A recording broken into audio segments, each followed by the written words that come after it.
Welcome to Business and Investing with Grant and Charlie, where we are enhancing your complete set of skills to build wealth inside and outside your business.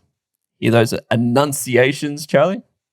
I thought that was great tonage, and then also just the way you spaced the words. Right, it was in the zone. One of your best intros.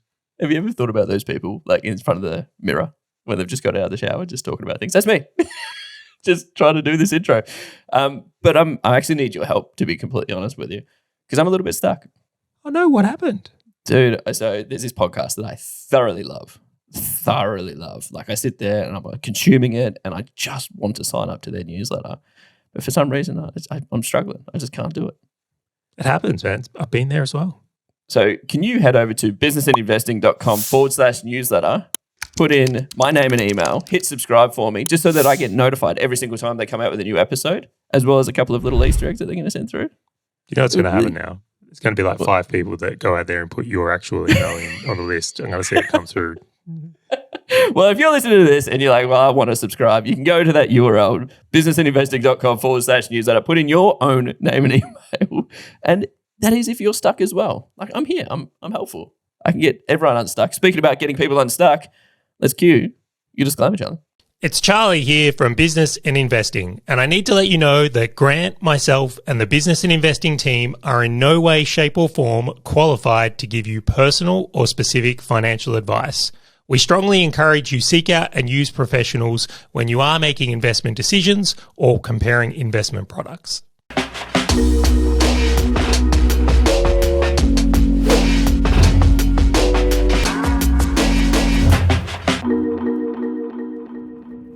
All right, Grant, we're doing another Q&A episode today.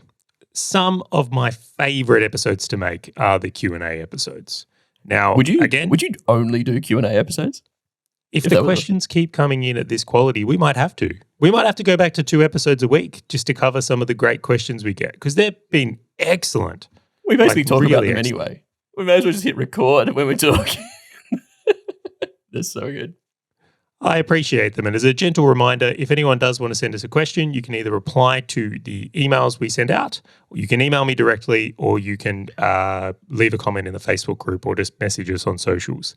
I think it's great that people send things in. I also love that people are willing to be a little bit vulnerable. If you do want to send in your situation and get a topic covered on the show and be anonymous, please reference that on the email, because even in today's episode, we're going to be going through a situation and we will not be naming the person.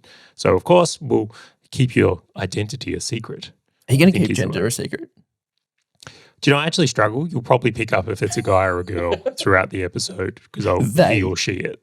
They. Yeah, gets me every time. All right, what are we talking about? Well, you may have picked up by the intro that we're going to be talking about someone who's stuck. Just like the sticker on your hand.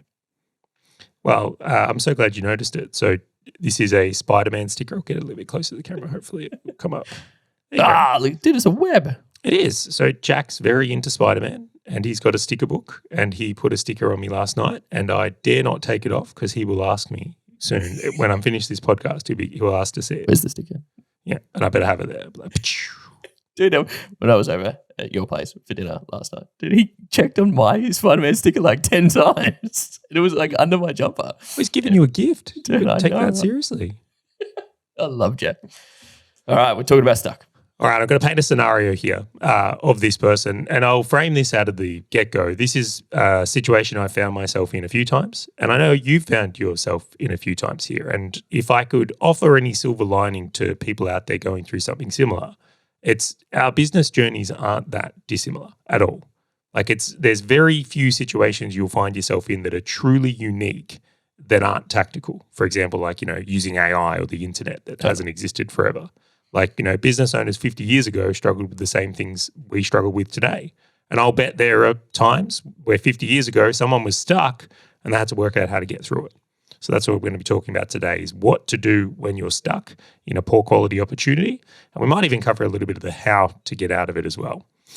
So the situation is we've got someone here who is running a business, and they've got some team in this business, but they're in a declining industry. So I'll use the example here where we're going to say they're making Yellow Pages ads as the example. So we can all get the idea there's less businesses, buying Yellow Pages ads. It would be very difficult in a declining market to do well. Now, to make matters worse, they've also got a team that is becoming less productive. So it's not only are they in an industry that's in a decline, is that their solution is becoming harder to deliver and getting clients a worse result. Yep. Okay, so all in all, this business is just headed in a direction and will continue to head in a direction that's unsustainable. Right? And I always like to think about this. Just imagine, right, you are in a situation where you want to lose weight, but then every week you're getting on the scales and you just gained 100 grams. And you just decide never to do anything about it. You're just like, oh. Yeah, it's like soul destroying, right? So it's you want to be in a better business opportunity. You want to be making more profits. You want to create a business that feeds your goals to becoming financially independent, having the things you want in life. But every month you're getting those books and it's just I'm not going in the right direction. Totally. Soul destroying. And I think that is one of the difficult things that probably doesn't get spoken about, is that when we get stuck in business, the staying in that stuckness has a decay and a grossness. I remember when I was stuck in a situation for many months, just you continue to feel worse and worse about it, guilt and shame. And then one of your friends will have their business do a bit better and you feel shitty. It's well, they're fucking doing it. And then it's you're like the cow where the grass is always greener on the other side, trying to stick your head completely through the fence and eat the grass as if it's going to work. Yep. It's you end up opportunity chasing and all kinds of things. But I keep going here now. To make this situation a little bit more interesting is because of this person's personal situation. So they've got a partner and a couple of kids and a mortgage, right? Their need to make income from this business is required just to cover their living expenses. So to make a change is quite difficult because there's risk on the table from everywhere. It's if they make a change and it doesn't work, could lose the house. What happens? Yeah. Yeah. So again, it's a very challenging circumstance. And when someone is in that, they're trying to hold on to some sort of certainty that whatever they change is going to be okay. But the reality is all their time is getting chewed up trying to hold this existing business together. They're just in the thick of it every day. Not a fun scenario to be in. So this listener has sent in that type of question and just gone, well, what do I do? How do I actually handle this? I'm stuck. I don't feel like I've got any good choices or options. I don't know what to do. Now, I thought it was a great question, by the way. Did you like the question? I was going to say it was an awesome question. And, it opened up too many wounds of scenarios of times where I was stuck. More so than I think that I actually gave myself credit for. I'd always looked at the scenario. I would think you're excellent at this. If you look at some of the changes you have made, we're not talking small scale things. You're someone who's truly been able to go from agency into SaaS, into media. You've changed quite diversely. And I would, to use a relative example people would understand, it's you were a marathon runner one day and then you go and screw it, I'm doing bodybuilding. And it's a significant identity shift that was required to make those jumps. And they wouldn't have been easy at all. Totally. So on that notion, do you want to share one of your examples of when you did it? And I'd love to get into what you do when you find yourself in these stuck positions so that you can transition and change into a better opportunity. So as I was thinking through all the times that I was stuck, I actually found it fascinating that the stories I was telling myself was that I just wasn't stuck back in those times. It was almost like I was trying to convince myself that, no, I was just arrogant or I was just stayed in one opportunity too long. But I'm like, no. I was completely stuck. So going back to the start of where it all started, Charlie. So I studied business at university and I was surrounded by a whole heap of startups and all the meetups and every event that I went to, startups. So I remember looking at this saying, I can build websites. I have a team that I know that can outsource websites to because I got them to build one of my websites previously. I can sell this. I can sell it for a good amount and I'll take the profit on it. So I started selling websites to my classmates, to the people that I met at the meetups who were all startups. And that was my by the way, first I love this, by the way. Is you've looked for the opportunity in your network. Where It's a great place to start. And internet was a big thing. And so I'm like, well, every single business needs a website. I can offer websites. I've got a team that can deliver them. I can make the difference. Happy days. Where can this go wrong, Charlie? Only to the point that as I was just coming out of university, I had rent that I needed to pay because I wanted to live in towards the CBD of Melbourne. So I'm close to my friends, close to the meetups, do the whole startup thing. I also had my bills, etc. I think at the time I also had a loan on my car that I had to pay down as well. So I'm like, I need to continue doing this thing. So over a period of time, what happened was that I had this need to earn. And because websites were one-off projects, I always needed to sell, deliver, sell, deliver. Unfortunately, as the internet became more of a thing, there were so many more businesses that came out there and I needed to earn, I started getting a little bit desperate on trying to earn money because I had all these bills, etc. So I started doing... All right, so let's pause this one here. So you're living in the city, right, Yep. as a guy coming out of his time in university. Yep. You've got some expenses and you're doing this website business, which, again, it sounds like you didn't have much of a cash buffer at this time. Nope. Okay, and then it's like project to plate, right? I'm literally doing this website so that I can pay the bills and put food on the table. That's a fairly common story. I'm with it so far. But as things have evolved and changed, which is what happens in many things, just like in our example, Yellow Pages ads was a great business once upon a time. Completely. And so I did, it's a project to plate. That's awesome. You can take that. So as I was living project to plate, which is fantastic, I was I was realizing that more people wanted to create startups, but they wanted to pay less money. And this is when the world started doing overseas delivery and all these things. And so the projects just weren't there for me. And so I started trying to offer other services in order for me to try and generate more money, which meant, Charlie, I was just working more hours every single week to make the same amount of profit, right? Because I needed to pay the bills, needed to pay the rent, needed to pay the car payments, etc. But that's what happens, right? When that crunch begins, right? So maybe you were making, I'll just use easy numbers, maybe you were making 10 grand a month, but then competition comes and you couldn't charge as much for a website. So then now you're down to 8. Completely. And then you're trying to combat that. So you start offering other services. Maybe you do content, maybe you do hosting, whatever it is, but you don't necessarily have the skills for that, which then means your projects blow out. So now you're spending more time making less money. It's a dangerous, dangerous thing as we go wider and wider. We serve the wrong clients. Well, it's also when mobile came out. So when you built a website, you had to add this additional layer of doing like mobile and desktop. And that was like the brand new thing. And so it just wiped more Wait, did profits. you charge any more for No, them? man. No one else wants to pay more when they're a startup. They want everything as cheap as humanly possible. So it added to this complexity to deliver. And I just remember back, it was this horrific experience. And margins got thinner. I had to do more work to try and sell people. And I'm just like, this is horrific. Like pit of despair. Like almost like, where am I going to get the next sale so I can pay rent? Okay, so you eventually get to this point where it's like you've realized you're not in a good opportunity anymore. Like this isn't going in the right direction. Okay, like everyone has that moment at some point who's had to make a transition where the thing that was a good idea at one point is now no longer a good idea. When you came to that realization that I'm not in a good opportunity, I need to change, how'd you approach it? Yeah. So I did what every logical person did. I worked harder, sold some more stuff to go and build a buffer.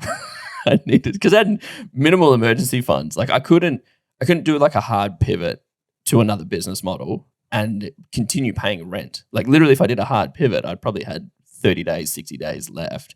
And I had no confidence that I'd be able to support it. And so the first thing that I actually did was go, well, how do I support myself through a transition? All right, so let's pause right there. Do you think the mistake in business for a lot of people is they paint themselves into a corner or put themselves into a situation where they don't have appropriate buffers or options so that they've essentially created this stuckness? Yes, and so for me, dude, I took all the money and put it back into my marketing. Dude, I had the greatest business cards. Oh, man, I should have kept one for you. They were all the rage back then as well, weren't they? Like, it was so good. You have no idea. Dude, I had like the ones where they put the ink where you could like feel that it was like raised ink. It was like, and every time I gave it to someone, I'm like, just feel the ink, feel that quality. It's the same thing I do with websites. Like, you want me to do your website?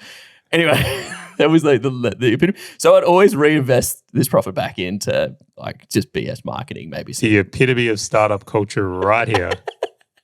And then I'd like have a stack of like 1,000 and I'd give away like 20. And I'm like, why do I need so many? So anyway, yeah, it got to this point where I was just punching all the cash back in. And then I'm like, no, okay, stop punching the money back in. Start putting that growth money that I always thought into a bank account where it's like, you need that cash because you're going to have to do a pivot. You're going to have to change. This is going to get worse before it gets better. And so, yeah, literally for ages, I just started stockpiling like a squirrel as much money as I possibly could away, just so that when I did a change, I had the money to back me to pay for the things that I needed. But to the second layer, that upon reflection, not at the time, Charlie, like, why the hell did I think that I needed to stay in my lease? Like during that time, I signed another lease in the city. Like I could have totally just moved back with my parents or like slept on a couch. Like could have sold the car, Charlie. Like just, get rid of the So I want to ask the question, why didn't you? Because I think I was in this illusion where I wanted the lifestyle and I didn't want to change that part of myself. And I wanted that more than some kind of security in the business. Like that was almost like the thing that I was going for. And it was only upon reflection that I'm like, there was so many other things. Like I literally could have decreased my bills to like almost nothing. And I had so many other choices to do it. I just didn't. And so like that was one layer that upon reflection, I'm like, I totally could have done that. Like there was just nothing stopping me changing that. And so anyway, I built up the stock buffer and then I said, okay, what's going to be a better opportunity? And I did the famous grant transition. Which Can we hold up right there? You've just made an excellent point I don't think we should skip over. And I know where you're going to go next in this story, and I think we're going to want to cover that as well. You've just highlighted something, though, that I think is so critical. What I found in working with a lot of people and also in myself, right, in these situations, is there's a wrap up in the idea that we can't go backwards. Right, so you've got this lease in, I don't know what suburb it is, but let's just say CBD, Melbourne. Yeah, it's just on the outskirts. Yeah.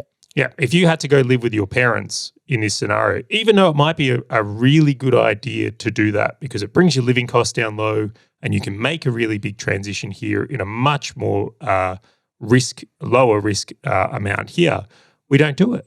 But right? Charlie, it's like too hard to get the train into the city. Like Charlie, my friends are in the city. All my clients are in the city. I can't do that. It'd be an inconvenience. Yeah, but that's a choice. Yeah, I right? know, This is the whole thing. So when people say I'm stuck and I don't have a choice, I find it really interesting. And in the case of our Q&A question here that's come in, this person's got a mortgage, like, and they're stuck. They could sell the house, depending on when they bought it, right? It is likely it has gone up in value if they bought it more than 5 years ago. Let's just pretend that, right? They could sell it, take the cash out of it, make a beautiful transition, rent somewhere for a bit, get a new business that's in a great opportunity there, set it up with the right team, and then buy a house later. What's wrong with that? There's nothing wrong. Like even upon the reflection. So I went and got a loan to buy the car that I bought. And I can't remember what I bought it for. It was like 20 grand or something like that. And it was like a couple of years after I bought it. Like I totally could have sold that car for like $10,000, $15,000, paid off the debt and still had like money left over and just got like a cheap $2,000 car. It was just like there was no rationale in my decision making at that point. Like it was just I had complete choices. It was just for some unknown reason. And I was still buying new things as well. I was buying clothes. I was doing. I bet you were still going out for dinner as well. Going out to like pubs and bars and stuff. And it was just like, no, like I'm not a man with no choice. Like what choices are you making? So yeah. See what I mean though? There's this whole thing where people paint themselves into a corner, right? They then have the illusion of no choice, right? They always have choice. There's always choice, right? But these things that it's like, well, I couldn't sell the house are the things that further keep them stuck. Yeah. Right. And in your case, you've elected rather than breaking your lease or selling your car, you've said, well, I'm going to work my face off, build up a buffer. And then when I've got enough of a buffer, I'm then going to transition into something else. But I want to sprinkle in here for a lot of people that are going to that point. So in the case of our listener where they haven't got the next opportunity lined up, and I know you didn't have the next opportunity lined up here, there's an uncertainty that whatever they're going to do next is going to work, right? Which then creates like high risk. It's like, oh, well, if I go from doing Yellow Pages ads and I start doing Facebook ads, like what if I fail at it? Yeah. Yeah. How can I be certain that's actually a better opportunity? And you know what? It was so funny because that's the first question that most people ask themselves as opposed to like, well, what can I do to make sure I don't fail? Which is such a better question. Do you want to know what the one that drives me nuts? Do you honestly want to know the one that drives me nuts? And I've been very fortunate where I've been able to mentor some people and see this. And I've even been in this situation myself, right, where they go, look, I've got no time and no money, but I need certainty another opportunity is going to work. What is that? Yeah. And I'm like, There isn't. I shouldn't laugh. I'm sure I've said those there. I'm sure I put those. I've done words. it. I kid you not. I've sat there looking at, well, maybe I could like day trade in between this. Oh man. But you've got to back yourself. You've got to create an environment where you can take risk. This is what it is to be a business owner. If you backed yourself into a corner where you're looking for certainty in that, I can tell you what it is. It's getting a job. Yeah. That's yes. Becoming an employee is the only certain layer. I think the disillusion, and you got to remember, like, I was quite green at, hey, here we go. I'm trying to justify my actions. Screw it. It was one of my first businesses, and I did not appreciate / realize the fact that if your business is based on a first mover advantage, that first mover advantage is going to disappear. Yeah, and so the website industry is being decimated by compressed margins. I totally get that. And so for me, I'm like, well, it's always going to be this way. And so then I'm like, oh, there's just something else. There's a problem that I brought up. And like, it was almost like I was trying to find like the uncovered leaf that just I'd never turned over, instead of just going, no, man, the whole trend, like your first mover advantage is now gone. Like I was just hoping that it wasn't. And so I just dug myself deeper until I changed. Well, I would call that a powerful learning moment that actually builds you on your journey. So just to go a little deeper there, these are the experiences you want to have so that you can grow as a business owner. Completely. Are you good at business because you just read some books and you knew it and got it perfect? Or have you had many really powerful growth and learning moments that have like built the skills? Right? Yeah, like I'm the pin-up boy of learn by failure. Like to the point. Do you see how every business owner says that though? It's just like I'm just like, oh, I don't know. You've still got your hair. Yeah, maybe we'll see. Give you a few more years. Anyway, let's come back to this next part because you've built your buffer and then you've had to find a new opportunity or work through that. Did you just go, oh, cool, perfect, nailed it, here's the next thing? Like, how did you create certainty in creating the jump into what you did next? Yeah, it was really interesting. Like, I think one of the layers that I was fine with was I had to sacrifice other areas. Like, my time was the biggest sacrifice that I did in order for me to build up the buffers. Right? Like, I sat there weekends just to go plow forwards on delivery and do as much sales as possibly could. Then the famous grant transition, which is very different to you, Charlie. You're a hard pivot. I realized I got a problem go the other way, where I'm a transition out type of guy. Oh, can we just quickly articulate that before you talk about it? All right. So it has been noted one of the differences between Grant and I is that when there's a moment like this where there's change required, Grant is one of the types of people that would prefer to like transition away from websites into, I believe it was SEO you did next, was it? Exactly. Yeah. Okay. So it's like you've gone from websites into your next opportunity was SEO, and you really like to do it as a transitionary way. You like to like, cool, I'm going to, week 1, I'm going to put 10% of my time here. Week 2, it's 20%. Week 3, it's 30%. And then over 10 weeks, I've made the transition. Yep. Yeah. I bring the wrecking ball in. We'll have this done in a day. Charlie B, Miley Cyrus. I'm like, whatever, like a Taylor Swift. Like that's the best way. Like, I'll support people through it. I can't do it, man. I'm like, I look at these things and like, I don't know how you are so okay with the opportunity cost. Like if I'm in this Yellow Pages business and I'm like looking at this direction and just how it makes me feel to be in an opportunity that's decaying, I'm looking at all the new relationships I could be forming, all the new clients I could be, there's excitement over here to build something new.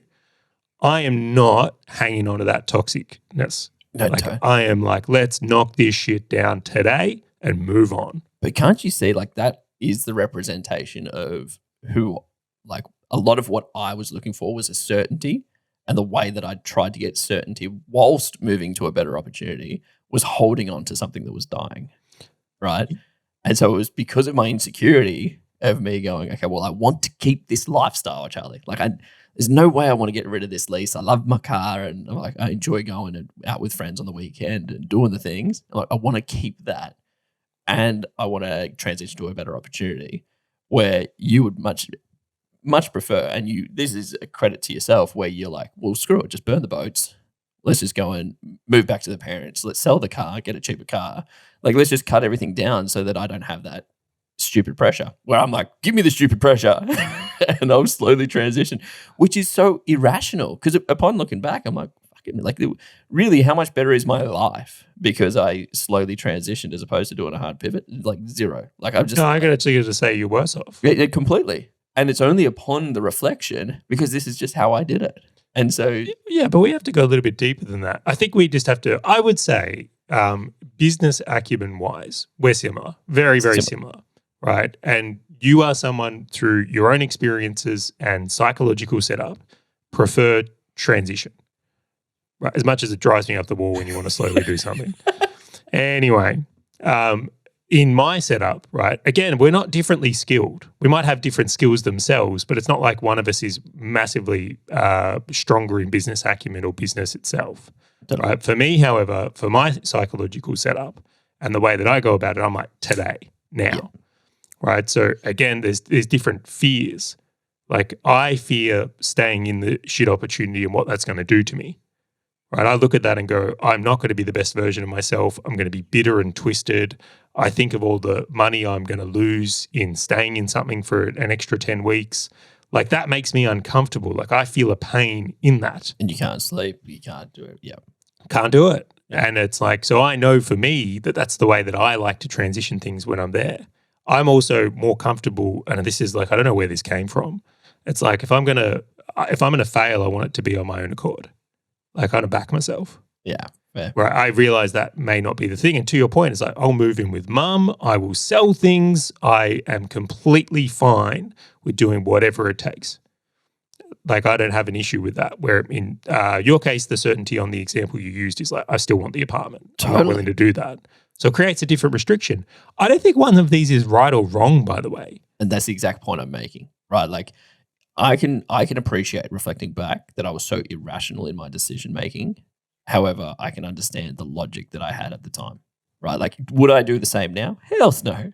Man, throw me back, like, in that scenario, man, I'm burning. Should I get the box of matches? Yeah. Time travel? I'm burning it, man. Burn that down. Totally. And because I understood, so to your point, I did transition into SEO, and I did move away from just doing one-off projects, go to recurring revenue where I could sell something and it actually have compounding value. I had a way to deliver, and it was another trend that was coming through. So everyone ended up having websites, and then they needed some way to market them. So it was another trend that I ended up jumping on. Okay, so SEO starts working a little bit. Was it once you got a few clients and were like, oh, okay, look, I can see this works. I've got recurring revenue. I'm going to now more aggressively make this transition from there. Like, you had the evidence you were going to be okay and this was going to work. Yeah, which wasn't that hard. It seemed a lot harder when I was thinking about it, and then it happened. And I'm like, oh, this is going to be so much quicker. So then I burnt the website business down to the ground. And then I was just like, great, this is just a 10 times better opportunity. It's a fascinating topic, this one about change. It really is. I don't know. I don't know why. And this is a question for you. When you're in the situation, and the example that I always think about is like when you're in a relationship, like we're sure we've both had relationships as we were growing up, that upon reflection, we're like, why did we stay in that so long? Like, it was just not that good. But in the time, it seemed like the logical thing to do. Like, and everyone around us is like, this is illogical. Like, why are you doing this thing? It's obviously not turning out to be a benefit.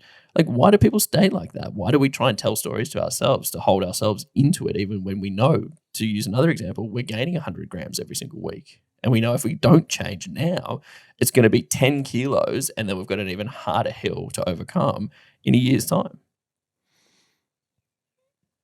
It's a great question. I'm going to say in a lot of cases, self-worth, confidence comes into it. There's so many examples of this when you really look at it. If we both drove a car, we go for a drive and someone cuts us off, right? We can see that we would probably react to that differently, right? For some people out there, that's a trigger of road rage. Yep. For other, that it's like, oh, you know what, this person's probably having a bad day. They just brush it off and move on. Same situation, different reaction. Yep. Right. So I think we have to look at this in a way of going that everyone's reactions are unique and changeable. So in a circumstance here where someone has the perceivement of I'm stuck, right? If your self-worth is low, your confidence is low, and you don't back yourself, well, it's going to be much harder for you to make change. Totally. Right. So that person that is going through a more transitionary approach, and I'm not saying this is right or wrong, but I would argue that it's like if they were 100% confident that their next idea would work and was make them more money and it would all work out, why would they stay in the opportunity they hate? Mm. So there's some sort of gap for them, whether it's belief in themselves, their own ability, having the funding, being in the right location, like that comes into this that prevents it. Now, Interesting. Yeah. Yeah, so I think this is a huge thing. And so you kind of layer this in where if you've got someone who's got let's just say a low self-worth, right? They're not confident the next thing's going to work. I mean, the business they're in isn't working. So there's all these signs that they're not a great business owner. It's like you could easily think that if you were running a business today that was selling Yellow Pages ads, it's like, well, I'm not that good at business. Like I'm in here, there's better, I should have picked something else. It would be very easy to believe you are not great at picking opportunities because you're in a shitty opportunity. Totally. And that was one of the traps that I got caught into. And interestingly enough, you mentioned previously, like, Grant, you're actually pretty good at changing all of these things. I actually think it's because I've had to change that many times that I've always now had buffers so that I've never been forced into positions. Like I've always had the awareness of why am I taking this opportunity? Like whether it's a trend that's coming through, whether it's an arbitrage where I can get like a lower labor price where I can sell it a little bit higher. Like all of these things I'm more aware of due to an improved business acumen, only because I've gone into some of these situations and had to change. I think money is a factor as well.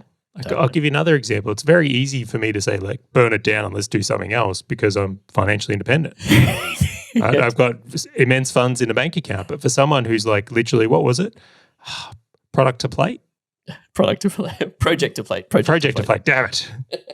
But the point being is when someone doesn't have amounts of money sitting there to cushion the transitions, that becomes more difficult. So in both of these, I look at it and go, not confident in themselves to pick a better opportunity and got lower time. And it's easy for business owners to doubt themselves. I've doubted myself at times too. Lack of funds and emergency funds to transition it. And then that combination can just end up, I'm stuck. I am stuck. Yeah. Right. So conversely, and like there's even more than this where it's like, I think experience counts. So you and I have made immense changes across it. So you were doing web design into SEO, was SaaS next? Yep, SaaS was next. SaaS, then you did the fitted office business that you had. You had an e-commerce store in there at some point. And then now you're in media and doing the podcast stuff. Like that's 6 changes. All completely different business models, etc. Yeah, so if I ask you to do it again, when you've got that plethora of experience, how is it easier for you now to make change or harder? Oh, totally. Dude, I can identify problems in businesses before I even get into them. But that's where I would look at my own journey and say the same thing. Is like, do you know what? Every time I've dragged out a change and been transitionary, I haven't been better off. I've been worse off. So for me, I look at it and go, and I'll share a story here, is like when I had the first agency, the PPC agency, I was making 20 grand a month, right? So I'm literally netting 20 grand a month in my mid-20s. I've never made so much money in my life, but I know I'm in the wrong opportunity. I built this agency wrong, right? I was completely trapped firefighting the day-to-day. I'd built an adult daycare center.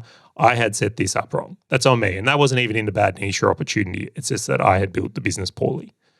Do you know how hard it is to make a change when something's putting 20 grand a month in your bank and you've never had money? Yeah. Because it's such a good, especially when it's a decent amount of money, it's such a good benchmark. Yeah, 20 grand used to mean something then. Yeah. Yeah, but it catches everybody out. Even further, like imagine this, right? So I'd literally been, and I hate to say this, but it's like I had been siphoning money off Bianca's corporate earnings. So she was working in a corporate, she was supporting the family. And not only that, is she was contributing to like putting fuel in my car so I could go to meetings in the city and things like that. I felt like the worst partner in the world, right? I was just like a leech on it. Because I actually, and still do, she is definitely smarter than me. I don't doubt that for a second.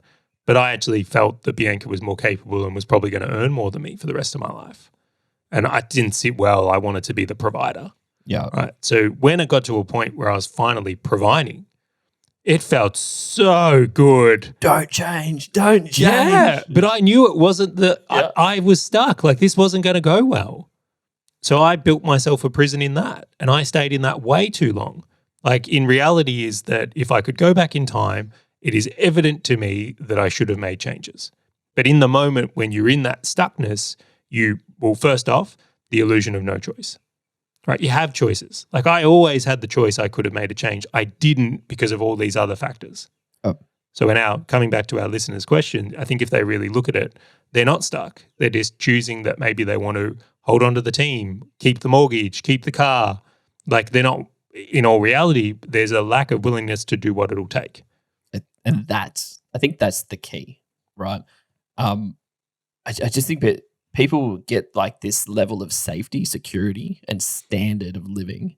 Complacency. Totally. But they just don't want to go. And I know from like my personal example, like one thing that I haven't had this challenge for a very long period of time, but if I had to force these decisions on myself and Hazel, my wife, I'm like, that's very confronting for me. Right. And it's so the easy. partner thing is huge. And that's the thing, right? So for me personally, like I can do it. Like hence why when I was in my 20s doing a web design agency, I look back at it, I'm like, you're such an idiot. Like you could have just changed. But now I sit there and I go, okay, well, I'm not just considering myself anymore. I've got my partner, or in your situation, you've got Jack, your son. And I'm like, well, what about them? How do I sacrifice myself to make sure that they're covered? Can I tell you? Yeah. I could completely understand how someone would form the belief that I've got a partner and kid now. I can't take risk. That's exactly where I'm going. Yep. Yep. And I'm going to sit there and say that is the most dangerous thing I've ever heard. Because you have a partner and kid, you should take risk. What are you going to do? Are you going to be a father that's sitting in front of your son, you're looking at him in the eyes and go, hey, Jack, I did nothing with my life. I chose to play it safe. This is the example I want to set for you. All the things you want in your future that I can now no longer provide for you because I'm too scared to make change. Like, this is who I am. I am terrified of being that to my son. I'm fucking terrified where it's like, I am like, so what? Jack's then going to grow up, witness dad being risk adverse, never doing anything, never achieving his dreams, right? Never showing his ambition to his son. And then he never does it. Yeah. I'm like, fuck that. And then, and then what type of partner am I when it's like, you know, oh, I'm keeping you safe, babe. Good roof over your head. I just look at it and go, that's not. So again, it's like, it's an illusion. It's a story. It's very easy to say, oh, you know, I can't do it because of my family, where it's like, that's the exact reason you should do it. You've got a family. Don't you want to provide for them well? Give them the opportunities and enjoyments that come from this life? It has to be masking some kind of other insecurity where they just don't feel like they can actually be successful if they did change the opportunity, which means that the certainty of having that opportunity is better than being found out that they can't actually do the thing. All right. Can we talk about extrapolation for a second? Totally can. All right. Well, it's our podcast. We do whatever we want. Yeah, so let's just, have you ever been in this situation, Grant, where let's say you were in the web design agency and you were looking at the next opportunity and you were thinking about doing SEO, and somehow you're convinced that if the next opportunity doesn't work, that like the next thing is death? You're like, well, if that doesn't work, then it's all over. My life's done. Dude, no, like literally in the back of my mind, it was, that's fine. I can just go back to consulting and just be a management consultant. Like I knew. And let's pretend if that doesn't work, then what? I don't always get employed, but like I'd never, but death. That's my point. There's always another opportunity. So in the case of when we're making change here, we build up this pressure that we have to have this perfect decision, right? Whatever change I make here better work. Or it's like, it's death. And it's like, no, it's like, okay, so let's pretend we're in our Yellow Pages business now and we go, I'm going to try, we're going to go into Facebook ads. The research and trends tell me I'm going to do Facebook ads. Why not? Sure. You do it and then you're 6 months into it and you realize this isn't a good opportunity. What are you going to do? Change. You just pick something else. But Charlie, I've told all my family and my friends that I now do Facebook ads. People identify me as the Facebook ads guy. I've got leads for the Facebook ad stuff. I've got a team that can deliver the Facebook ad stuff. What do you mean? It's not that easy. I completely get that, which is where we come back to the whole narrative of what we're looking at here is like, whether you like it or not, change is going to be forced upon you. Industry changes, your age will change, your team will change, like it all changes. Like change is the game. So, so when we look at this is like being a person that's stuck in fixed ideas and that your business needs to exist as it is today for the rest of time and not being prepared for change is a shit idea. I think it's actually the idea that will lead you to the most pain and suffering. Like if business, man, the one thing about business is it always changes. And it's usually for the worse. Like if you want to try and start a business and stay that business for 50 years, you're setting yourself up for failure. Completely. And this is why business is risky. Business is hard. Like, can you imagine just quickly, like you're a fossil fuel company and you've spent like billions on pipelines and mining and infrastructure and all these things. And then the world just goes, do you know what? We want to go green. Yep. It's like how much sunk cost is into that? And it's like, oh, that'd be tough to deal with. That'd be really tough. And like you can zoom out and go like our change is minor in compared to that in many, many ways. Totally. And that, I think that's the layer, is the people, like everyone gets complacent, everyone gets comfortable. No one wants to change, especially when they've got the family going. And it's like, why can't I just freeze time, Charlie? And keep it going the way it was going, profits the way it used to be, the leads that we used to get. But it's like, no, it changes. Like things dry up. You have to change with it. You have to be ready for it. So maybe we should do a summary here, or do a bit of a summary for people so that this can be more practical, and then we'll wrap this one up. I think number one, when we look at things, we have to realize that there's always choice. Always. You are actually never stuck, ever. Like you always have the option to shut your business down and do something else. You always have the option to pick another service. Like you always have choice. Always. There's never a scenario where you don't have choice. Every time you go, but that's something you're adding in. It's a story you're telling yourself. Yeah, and it's like illusion.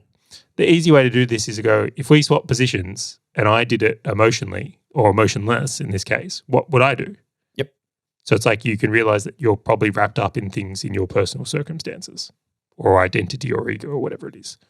The second thing is that I think what's really critical here is being set up to make change perpetually. So whether that's through emergency funds, whether that's through not overextending yourself financially, whether that's doing personal development work so you can confront change in a more practical way instead of being fearful of it, whether it's having mentors and people in your life so that when you have to go through change, they can guide you and help point out things to make transitions. I think really powerful one as well. I think that's a really critical layer to it as well. Then the third one is going, well, what type of changer are you? Are you grand, slow transition Mario? The Rockspeed Road. Yep. Ouch. Or are you, Charlie, let's get this done in an afternoon, Valor? Charlie, burn the bridges. I swear you've got a pack of matches right next to you. I swear you. Well, I did actually buy some matches yesterday because I got a new grill and I was like, burn it down. I just sit out there on my grill every night going, what am I going to burn? What are we doing next? And I like it. And then the last point I'll come into here is the idea of perpetual change. Just because you make one change, I think it's a bad framework to set yourself up in, is that you won't have to change again. Yep. It's going to happen. I know the businesses we're in now aren't going to exist, 10 years from now, 20 years from now? Like at some point it's going to change. Totally. So I think being mentally prepared for that and set up for it is such a critical part of this. I do agree that it gets better as you go on. The more changes you make, the easier it becomes because you realize how easy it is to back yourself. And most business owners know exactly how to learn a new industry, how to change, like the fundamentals are very similar. Like it's this is what blows my mind. In a lot of these cases, when I see this, I'm like, do you realize how talented you had to be to get to here? Yeah. Like, yes, like you could just take that. How many? Yes, I'm like, back yourself. You just have to apply what you've already done somewhere else and you'll be fine. Yeah. You're a 9 out of 10 talent sitting in a 2 out of 10 opportunity. All you need to do is move to a better opportunity and you'll be fine. But to your point, the illusion of choice is the thing that catches everybody. All right. So overcapitalization. All right. I am going to give a rapid fire answer to the question we've been sent in here because I think it's a really powerful one. All right. So what I would do if I was in this person's circumstance, and Grant, I'm going to get you to do the same thing. Oh. All right. So number one is I would build an emergency fund. And the way I would do that is by either shrinking the company or shrinking our expenses, just going for profitability and the ability to put cash at bank. Number two is I would have really good conversations with the family at home and prepare them for change. You don't want to catch your family off or not have them be on board for it. You want to create a really supportive environment to do it. Number three is I would understand so do that and execute on that first, right? Start building that fund and psychological component up. And then number three, look for the new opportunity and then find someone, a mentor in the space that's got that opportunity covered, pay them to guide you through it. Because then you've got certainty of how to get through to the next opportunity. You've also found a way to reduce expenses and build cash and potentially even remove some need. And I'm not even kidding when I say this. If you have to sell your house to make this transition, you should do it. Yep. Because the upside from creating a great business and having that thing that can fuel what you do later on is far more advantageous than the potential gains you've got from a home. Yeah. That's my answer there. The one layer, I agree with everything. The one layer I'd put on top of it is, as you get the team to continue to deliver the current projects you've got, is like remove yourself as much as you can from the day to day to actually sink the time into the new opportunity, exploring, talking to people, etc. Like the key thing is don't like I look back at my web design layer, like I sacrificed all my own time to go and make sure it was profitable to fill the emergency fund. It's like, if you can get everyone else to do that so you can start looking at the next opportunity and talking to people, like that's almost a key layer. It's not more time in doing the thing to extract more profit. It won't get you there. Like you have to extract yourself out to do it. That'd be the only layer that I would dive into it. Great episode, Charlie. All right. I can see the pain. You see the pain. I'm actually impressed I didn't have to talk too much about my own ones. I was going to say, I kept looking at the time. I'm like, can I pull him in? Can I pull him in? And it's like, nope, Grant, you're falling on swords today. I've got something for everybody though. After I've fallen on my own sword, I want everybody to head over to businessinvesting.com/newsletter. Go and put in your name and email. Click subscribe and we'll notify you every single time we come out with one of these episodes. And just remember, it is the easiest way for you to outline your scenario and ask us a couple of questions so we can bring it on the episode. Just want to say thank you very much for joining us, and we'll catch you on the next episode of Business and Investing.